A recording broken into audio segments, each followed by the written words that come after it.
우리 시대에는 이런 종류의 사람이 가장 많을 것 같습니다. 여러분, 사실 세상은요, 모든 사람들이 자기의 삶의 자리 속에서 내가 해야 할 일만 열심히 충실히 한다 할지라도 이 세상은 보다 더 건강한 세상, 행복한 세상, 아름다운 세상이 될 것 같습니다. 그런데 중요한 건 모든 사람들이 당연히 해야 할 일을 하면서 살지 않는다라는 것에 있겠죠. 어쨌든 우리가 사는 세상은 당연히 해야 할 일만 하는 사람들, 그런 사람들이 좀 많이 있는 편입니다. 여러분 어디에 속합니까? 제가 앞에서 얘기한 이 세 종류의 사람들 중에서 어디에 속하고 있습니까? 당연히 해야 할 일을, 하지 말아야 할 일을 아주 당연하다는 듯이 하는 못된 사람? 아니면 두 번째 부류인 당연히 해야 할 일을 하지 않는 뻔뻔한 사람? 아니면 세 번째, 당연히 해야 할 일만 하는 의무적인 사람? 어디에 속합니까? 제가 여러분들을 보니까 첫 번째, 두 번째는 아닌 것 같아요. 그렇죠? 사실 많은 그리스도인은요, 이 세 번째 부류에 속합니다. 세 번째 부류에 속합니다. 당연히 내가 해야 할 일만 하는 사람들이 한국 교회 속에 많이 있습니다. 사실 이거 대단한 겁니다. 내가 해야 할 일만 열심히 해도요, 한국 교회 정말 비전이 있습니다. 그런 사람들이 아주 많이 있습니다. 그런데 한국 교회가 만일 내가 해야 할 일만 하고 당신이 해야 할 일은 당신이 해야 한다는 경계선 속에서 살아간다고 한다면, 계속 행진해 간다고 한다면 한국 교회는 더 이상 큰 비전이 없습니다. 그런 공동체는요, 사실 무미건조하고요, 그리고 또한 따분합니다. 그리고 상당히 개인주의적입니다. 그래서 같이 하고 싶지 않습니다. 그렇지 않습니까? 조직이라는 게 그렇잖아요. 여러분이 조직 생활을 하지만은, 사회 속에서, 그 직장 속에서 이 조직 생활을 하지만은, 그 조직 생활 속에서 내일 아주 경계가 분명하면은요, 인종머리 없어. 그렇게 우리가 반응하지 않습니까? 교회도 마찬가지죠. 여러분, 사람은 차이라는 것이 있습니다. 차이라는 것이 있습니다. 우리가 똑같은 사람이지만은 그 사람은 차이라는 게 있는데, 능력의 차이, 힘의 차이, 지식의 차이, 그리고 또 신앙의 차이, 그런 것들이 있습니다. 어떤 사람은 같은 짐이라 할지라도요, 감당할 만한 충분한 능력과 신앙이 있고요. 그리고 어떤 사람은 같은 무게지만은 감당할 수 없는 힘, 연약함이 있습니다. 자, 이렇게 생각해 보겠습니다. 두 명의 여행자가 있습니다. 그 두 명의 여행자가 있는데 주인이 그 여행자에게 똑같은 짐을 배분했습니다. 그런데 한 사람은 등치가 아주 좋습니다. 힘이 아주 셉니다. 그런데 한 사람은 비리비리하고 이 체격이 왜소합니다. 이 두 명이 같은 무게의 짐을 지고 갑니다. 한 70kg 정도 된다고 생각해 봅시다. 너무 무거운가요? 하여튼 한 50kg 정도의 짐을 들고 간다고 생각해 봅시다. 처음에는 몸이 건강한 사람이나 힘이 좋은 사람이나 능력 있는 사람이나, 그리고 힘이 없고 약한 사람이나 체격이 약한 사람이나 처음에는 가뿐히 지고 갈 수 있을 것 같습니다. 그런데 시간이 흘러가면서 어떻게 될까요? 건강한 사람, 힘이 좋은 사람은 지치지 않습니다. 너끈하게 계속 그 짐을 지고 마지막 종점까지 갈 수 있을 것 같습니다. 그런데 아주 약한 사람은 그 무게를 지고 가다가 쓰러지지 않겠습니까? 그때 힘 있는 사람이, 능력 있는 사람이 해야 할 일은 무엇이겠습니까? 그런데 그 힘이 좋은 사람이 그 약한 사람을 향하여서 그건 너에게 맡겨진 몫이니까 네가 해야 돼. 나는 내 일만 할 거야. 내 짐만 지고 가면 되는 거야.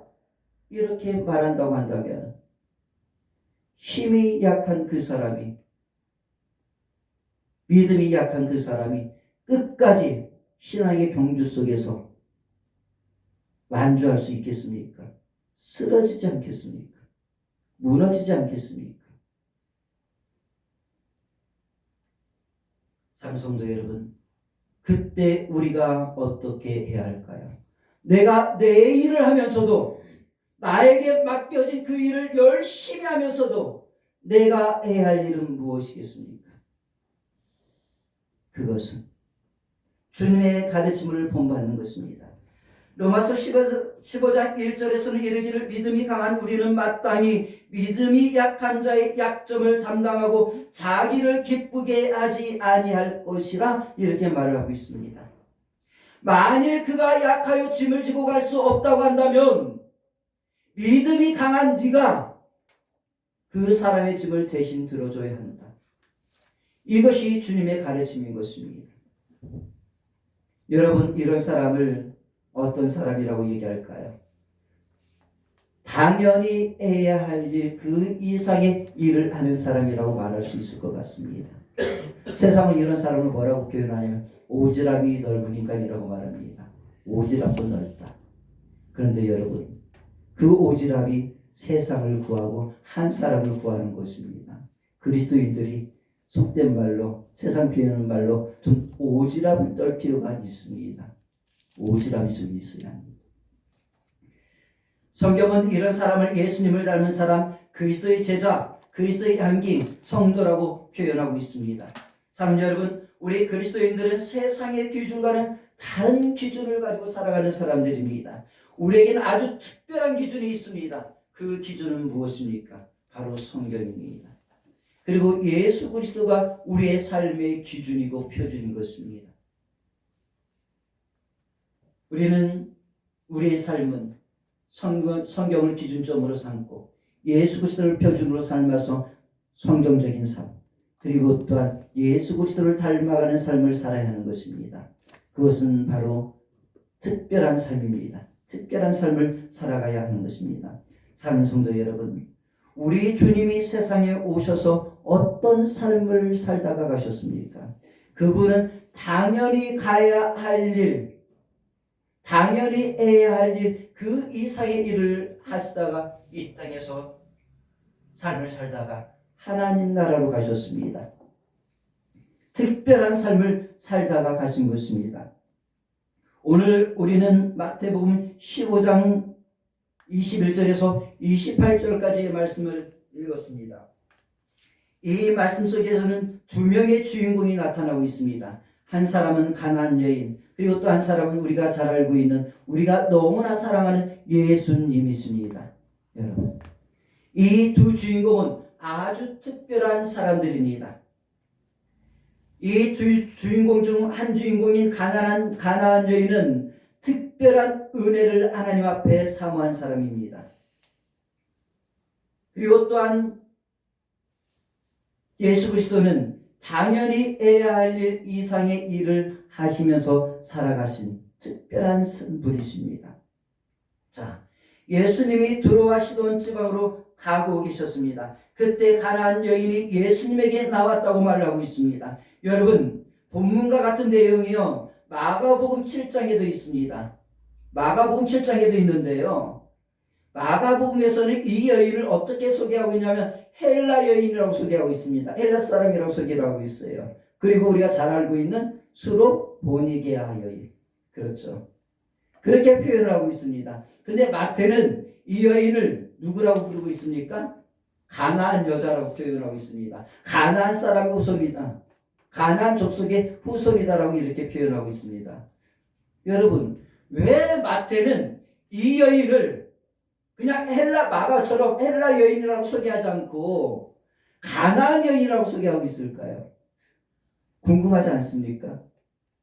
여러분, 가나안 사람은 이스라엘 민족과의 역사 속에서 어떤 관계였습니까? 팔레스타인이죠. 가나안 사람들. 어떤 관계입니까? 뭐 길게 얘기할 수는 없고요. 원수 관계였지 않습니까? 원수였어요. 원수 관계였습니다.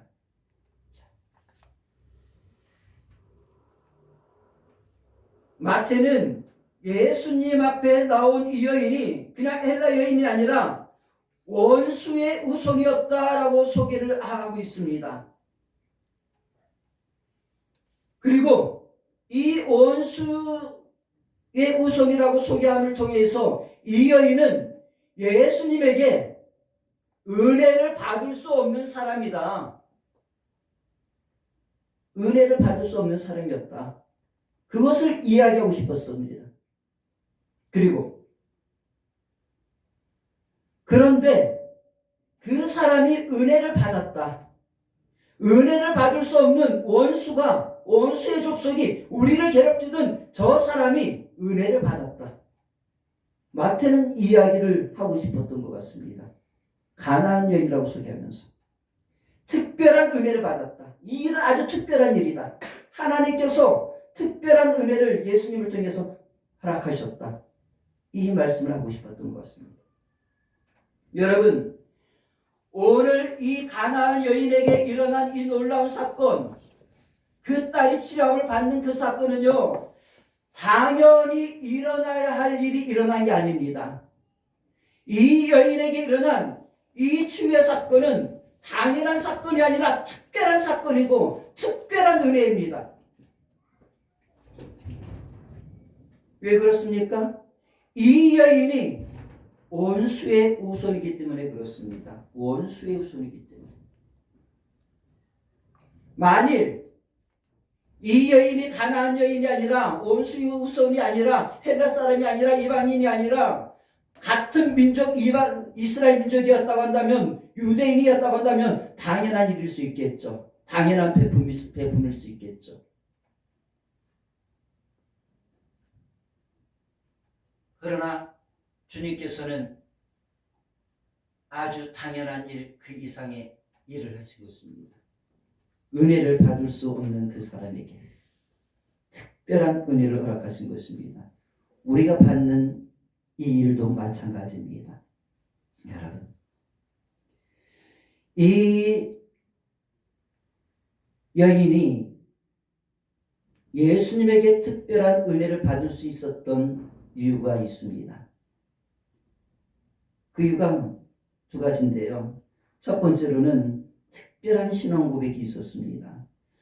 우리가 이 여인이 예수님에게 나올 때에 첫 번째로 이렇게 나옵니다. 가난한 여자 하나가 그 지경에서 나와서 소리질러 이르되 주 다윗의 자손이여 나를 불쌍히 여기소서 내 딸이 흉악하게 귀신 들렸나이다. 자, 여기서 아주 특별한 고백을 우리가 만나게 되시는데요. 가나안 여인이 예수님을 어떻게 고백을 하고 있습니까? 다윗의 자손 예수라고 고백을 하고 있습니다.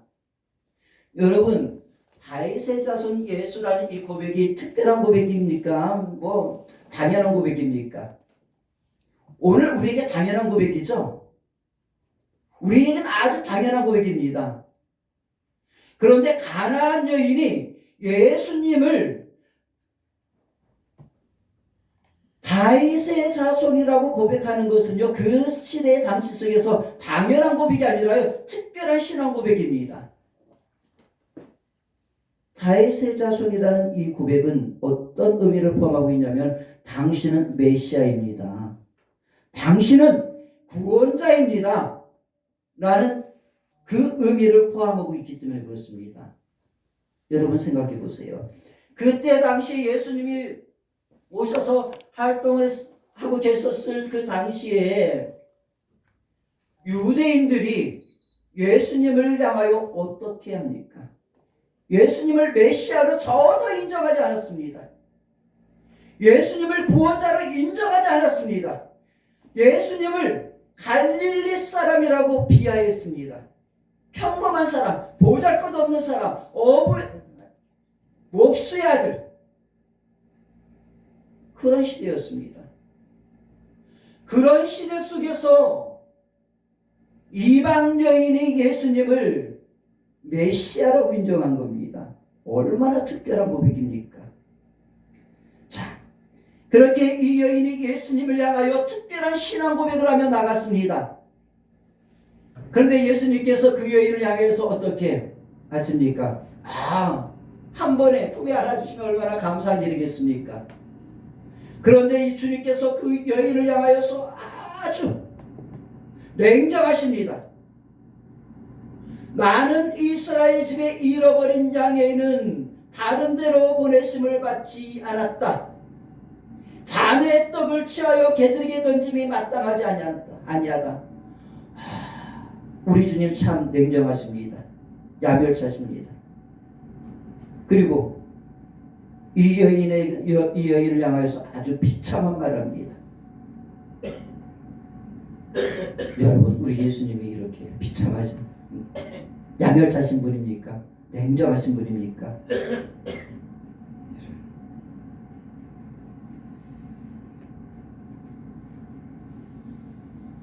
그렇지만 이 여인은 또 다시 한번 예수님을 향하여서 또 한 번의 고백을 합니다. 옳습니다. 당신의 말이 전적으로 옳습니다. 그렇지만 우리가 잘 알고 있는 그 고백을 한 번 더 하는 것을 보게 되어집니다. 한번 같이 보도록 하겠습니다. 같이 읽습니다. 시작. 여자가 이르되 주여 올소이다마니 그들도 제 주인의 상에서 떨어지는 부서기를 먹나이다 하니. 여기서 두 번째 특별한 신앙 고백이 나옵니다. 예수님을 누구로 고백을 하고 있습니까? 주로 고백하고 있다는 것입니다. 당신은 나의 주인이십니다. 당신이 나를 향하여 남과 남이라고 말한다 할지라도 예수님이 그렇게 가시잖아요. 그 여인이랑 너와 나는 남남이야, 별개야. 관계가 전혀 없어. 이렇게 이야기하고 있는 그 순간에 이 여인은 예수님을 향해서 이렇게 말하는 겁니다. 당신은 내 주인입니다. 당신과 나는 전혀 남남의 관계가 될 수가 없습니다. 당신과 나는 한 가족입니다. 나는 당신의 집에서 사는 사람입니다. 여러분, 이 여인의 이 고백이 얼마나 지혜로운 고백인지 아십니까? 천지를 창조하시고 온 인류를 창조하신 분이 누구십니까? 하나님이시지 않습니까? 이방 사람도 하나님의 형상 아니겠습니까? 그렇다고 한다면 이 이방 사람인 이 이방 여인도 주님의 가족 아니겠습니까? 그때 주님께서 그 여인을 칭찬하시면서 그 여인에게 아주 특별한 은혜를, 특별한 일을 일으키신 것을 보게 되어집니다. 사랑하는 여러분, 주님은 이 여인에게 특별한 일을 허락하셨습니다. 이 여인에게 그 일을 행하시는 것은 사실 당연한 것이 아닙니다. 이 여인이 주님에게 받은 것은 특별한 은혜이고요. 그것이 우리에게도 마찬가지입니다. 여러분, 우리는 주님께서 우리에게 행하셨던 그 모든 일들을 당연하다는 듯이 여기며 살아가고 있습니다. 여러분, 주님께서 십자가에 달려 돌아가신 거, 나와 여러분을 위하여서, 온 인류를 위하여서 십자가에 달려 돌아가신 그 사건이 여러분은 당연하다고 생각하십니까? 주님께서 나와 오늘 여러분의 죄를 사하신 것이 당연한 사건이라고 생각을 하십니까? 오늘 우리가 하나님을 향하여서 아버지, 아버지라고 부를 수 있는 오늘 우리의 이 관계가, 하나님과 우리의 관계가 당연한 관계라고 생각을 하십니까? 그것은 오직 하나님, 우리 주님께서 이 땅에서 특별한 삶을 살다가 특별한 은혜를 베푸셨기 때문에 오늘 우리가 특별한 은혜 속에서 하나님을 향하여 아버지라고 부를 수 있게 된 것이고, 그리고 우리의 모든 제사함의 은총을 받은 것이고, 우리가 영원한 생명을 얻게 된 것입니다. 주님께서 특별한 삶을 사셨기 때문에 당연히 해야 할 일, 그 이상의 일을 하셨기 때문에 그 선의 경계선을 넘어가셨기 때문에 오늘 우리가 하나님의 아들, 딸이 되어진 것 아니겠습니까? 사랑하는 성도 여러분, 말씀을 정리합니다. 주님이 그런 삶을 살아가셨다고 한다면, 특별한 삶을 살아가셨다고 한다면은 내가 해야 할 일, 그 이상의 일을 하시면서 살아가셨다고 한다면은 우리가 그리스도인이라고 한다고 한다면, 그리스도의 제자라고 한다고 한다면 우리의 삶은 어떤 삶을 살아가야 하겠습니까? 우리 은평 그리스도 교회가 해야 할 일은 무엇이겠습니까? 내가 해야 할 일은 아주 당연하게 하고 그 이상의 일을 우리가 해야 하지 않겠습니까? 삼성교회, 우리 은평 그리스도 교회가 비록 작고 적은 교회라 할지라도 우리가 해야 할 일을 열심을 다하여 하고, 그리고 조금 더 내가 해야 할 일, 그 이상의 일을 조금 더 한다고 한다면, 그리고 세상을 향하여 방관자가 되지 아니하고 세상을 향하여 특별한 은혜를 베푸는 교회가 된다고 한다면, 우리가 작다 할지라도 은혜를 주면서 가는 발걸음이 된다고 한다면, 우리가 작은 교회라 할지라도 좋은 소문이 동과 서와 남과 북으로 흘러가지 않겠습니까? 그리고 그 좋은 소문이 하나님의 나라를 향하여서 하나님을 향하여 올라가지 않겠습니까?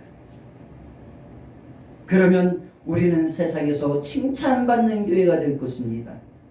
그리고 하나님에게 칭찬받고 하나님에게 인정받는 교회요 성도들이 될 것입니다. 세상이 칭찬하고 하나님이 칭찬하고 하나님이 인정하면 우리가 비록 작은 교회라 할지라도, 작은 교회이고 또한 적은 모임의 무리라 할지라도 하나님이 이 시대에 들어 사용하지 않겠습니까?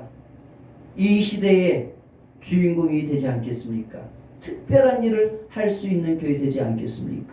사랑하는 성도 여러분, 우리 은평 그리스도교회에 속한 사랑하는 성도 여러분, 작습니다. 좁습니다. 그러나 크다고 해서 큰 일을 하는 것이 아닙니다. 커도 작은 일을 할 수도 있고요, 작아도 큰 일을 할 수 있습니다. 우리가 작아도 큰 일을 할 수 있는 것은 성령님께서 오늘 우리와 함께 하시고 여러분의 가정과 함께 하시고 한국교회와 함께 하시기 때문입니다. 우리 다 같이 말씀 붙잡고, 하나님, 우리 은평 그리스도교회가 작은 교회지만 큰 일을 감당하는 교회 되게 하시고, 우리가 작은 교회지만 특별한 은혜를 베푸는 삶이 되어지게 해주시고, 또한 여러분의 가정을 위해서도 여러분 반드시 기도할 수 있길 바랍니다. 여러분